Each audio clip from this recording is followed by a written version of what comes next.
હેકણ કટકો હાડરો જો ગંગા તટ જાય તો માનવ્યાએ કુળમાં ભૂતનો હરજે ભાગીરથી.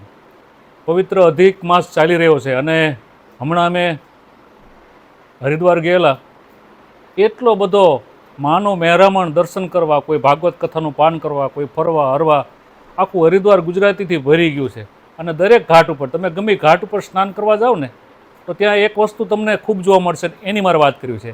અને એ કાનમાંથી મેલ કાઢનારા, આવું પર્સ જેવું ટીંગાડ્યું હોય અને એટલા બધા ફરતા હોય, હરકી પોડી ઉપર હોય કે પછી કોઈ પણ ઘાટ ઉપર જાઓ, આવા તમને ત્યાં મળે ને તમને બધાને પૂછે કાનમાંથી મેલ કાઢવો છે.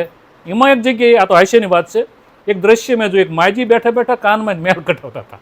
મેલ કાઢ્યો પછી મેં એ માજીને પૂછ્યું, મેં તો મેલ કઢાવ્યો કેમ? મને કે મારા મોટા છોકરાની વહુ રહે ને એ આખો દી પપડ બોલ બોલ કરતે ને આમ લાંબા ટૂંકા હાથ કરે, અમે જો કાનમાંથી મેલ કઢાવી નાખ્યો. હવે એને હું બરોબરનો જવાબ આપીશ, હવે ચોખ્ખું સંભળાય છે કે એ શું બોલે મને ખબર પડે ને. મેં હસતા હસતા કીધું, માજી કાનનો મેલ કાઢ્યા કરતાં આ મનનો મેલ કાઢી નાખો અને ગંગામાં આવ્યા છો તો ડૂબકી મારી સ્નાન કરી પવિત્ર થાવ. એટલે ત્યાંથી આવી વાતો મળે. આ તો એક હાસ્યની વાત છે. આભાર, ધન્યવાદ.